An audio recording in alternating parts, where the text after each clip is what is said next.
Hi friends, welcome back to our YouTube channel happy life with Sree. ഇന്ന് നമുക്ക് വളരെ പെർഫെക്റ്റായിട്ട് കൊഴുക്കട്ട റെഡിയാക്കി എടുക്കുന്നത് എങ്ങനെയാണെന്ന് നോക്കിയാലോ. ഞങ്ങളുടെ നാട്ടിൽ ഇതിന് കൊഴുക്കട്ട എന്നാണ് പറയണത്. നിങ്ങളെങ്ങനെയാണ് പറയണതെന്ന് വെച്ച് കഴിഞ്ഞാൽ കമൻറ്റ് ചെയ്യാം കേട്ടോ. ഇത് നല്ല ടേസ്റ്റാണ് കേട്ടോ കഴിക്കാനായിട്ട്. അപ്പോൾ നമുക്കിത് എങ്ങനെ റെഡിയാക്കി എടുക്കാമെന്ന് നോക്കിയാലോ.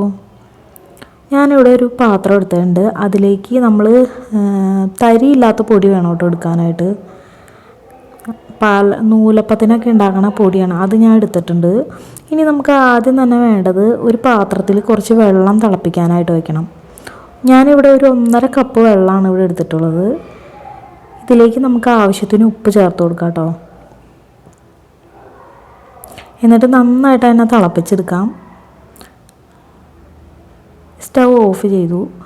ഇനി നമുക്ക് ഈ പൊടിയിലേക്ക് നമ്മൾ ഒരു 2 പിഞ്ച് ജീരകം കൂടി ചേർത്ത് കൊടുക്കുന്നുണ്ട്. ഇതിനാന്ന് വെച്ച് കഴിഞ്ഞാൽ നെഞ്ചരിച്ചിൽ അങ്ങനെയുള്ള പ്രശ്നമുള്ളവർക്കൊക്കെ ഈ അരിപ്പൊടി വെച്ചുണ്ടാക്കണ പലഹാരങ്ങൾ കഴിക്കുമ്പോൾ നെഞ്ചരിച്ചിൽ, അങ്ങനെ അസിഡിറ്റി, അങ്ങനെയുള്ള പ്രോബ്ലംസ് ഉണ്ടാവാറുണ്ട്. അപ്പോൾ അതിന് വേണ്ടിയിട്ടാണ് ചേർത്ത് കൊടുത്തത്. പിന്നെ നമ്മുടെ ആ ചൂടുവെള്ളം നല്ല തിളച്ച വെള്ളം കേട്ടോ. അത് നന്നായി തിളച്ച വെള്ളം ഇതുപോലെ കുറച്ചായിട്ട് ഒഴിച്ച് കൊടുത്തിട്ട് ഇതുപോലെ സ്പൂൺ വെച്ചിട്ടാണ് കേട്ടോ ഞാനിതൊന്ന് മിക്സ് ചെയ്തെടുക്കുന്നത്. ഇങ്ങനെ ചെയ്യുകയാണെങ്കിൽ കൈമയൊന്നും ഒരുപാട് ഒട്ടിപ്പിടിക്കില്ല. നമുക്ക് ഇച്ചിരി കൂടി ഈസി ആയിട്ട് തോന്നും ഇങ്ങനെ നനച്ചെടുക്കുമ്പോൾ. എൻ്റെ ചാനലിലെ വീഡിയോസ് ആദ്യമായിട്ട് കാണുന്ന ഫ്രണ്ട്സൊക്കെ ഉണ്ടെങ്കിൽ നമ്മുടെ ചാനലൊന്ന് സബ്സ്ക്രൈബ് ചെയ്ത് സപ്പോർട്ട് ചെയ്യാനും, നമ്മുടെ വീഡിയോ ഇഷ്ടമാണെന്നുണ്ടെങ്കിൽ വീഡിയോയ്ക്ക് താഴെ ഒന്ന് ലൈക്ക് ചെയ്യാനും, നിങ്ങൾക്ക് എന്തെങ്കിലും അഭിപ്രായങ്ങളൊക്കെ പറയാനുണ്ടെങ്കിൽ അത് കമൻറ്റ് ബോക്സിൽ രേഖപ്പെടുത്താനും മടിക്കരുത് കേട്ടോ. പിന്നെ ഞാൻ ഇതിക്ക് മുന്നേ ചെയ്ത വീഡിയോൻ്റെ ലിങ്ക് ഞാൻ സ്ക്രീൻ ഗാർഡായിട്ട് വീഡിയോയ്ക്ക് അവസാനം കൊടുക്കാം കേട്ടോ.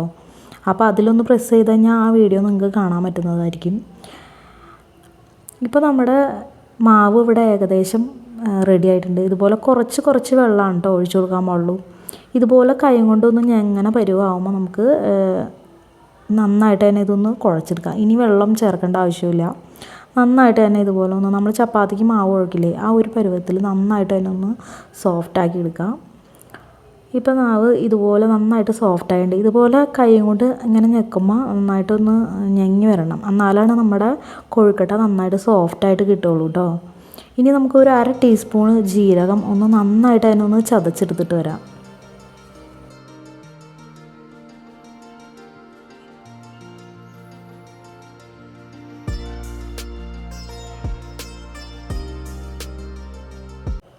ഇനി നമുക്കിതുപോലെ ചെറിയൊരു ചീനച്ചട്ടി എടുത്തിട്ട് അതിലേക്ക് ഒരു 2.5 പിടി അളവിൽ തേങ്ങ ചിരകിയത് ചേർത്ത് കൊടുക്കുന്നുണ്ട്.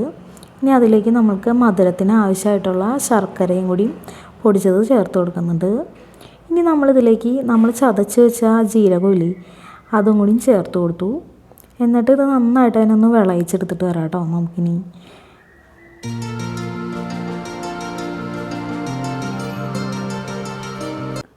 ഇവ നമ്മുടെ തേങ്ങയും ശർക്കരയൊക്കെ കൂടി നന്നായിട്ട് വിളയിച്ചെടുത്തിട്ടുണ്ട്. ഇനി നമുക്കൊരു പാത്രത്തിൽ കുറച്ച് വെള്ളം ഒന്ന് തിളയ്ക്കാൻ വയ്ക്കാം. അതിലേക്ക് ഇതുപോലെ ഒരു ഓട്ടയുള്ള ഒരു പാത്രം എടുത്തിട്ടുണ്ട് കേട്ടോ.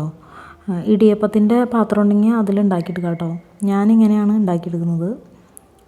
ഇനി നമുക്ക് കുറച്ച് മാവ് എടുത്ത് ഇതുപോലെ ബോളാക്കിയിട്ട് ഇതുപോലെ കയ്യിൽ ഇതുപോലെ കൈ കുഴിച്ച് പിടിച്ചിട്ട് ഇതുപോലെ നമുക്കൊന്ന് പ്രസ് ചെയ്ത് കൊടുത്തിട്ട് ഇതിലേക്ക് നമ്മുടെ തേങ്ങ വിളയിച്ചത് ഇതിലേക്ക് വച്ചു കൊടുക്കാം. ഒരെണ്ണം ചെയ്യണത് ഞാൻ കാണിച്ചു തരുന്നുണ്ട്.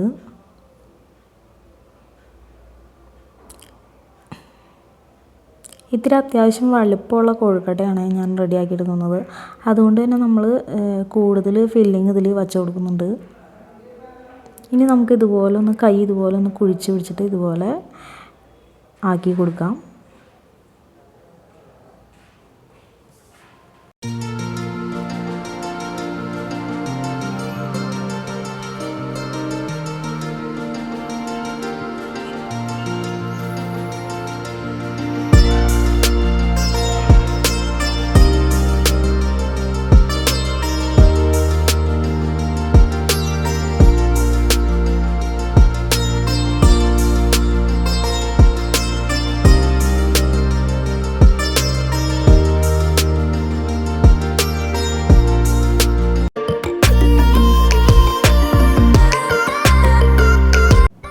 ഇപ്പോൾ നമ്മുടെ കോഴിക്കട്ട എല്ലാം ഇവിടെ റെഡിയായി സെറ്റ് ആകുന്നുണ്ട്. ഇനി നമുക്കിത് ആവി കത്താനായിട്ട് വെക്കാം.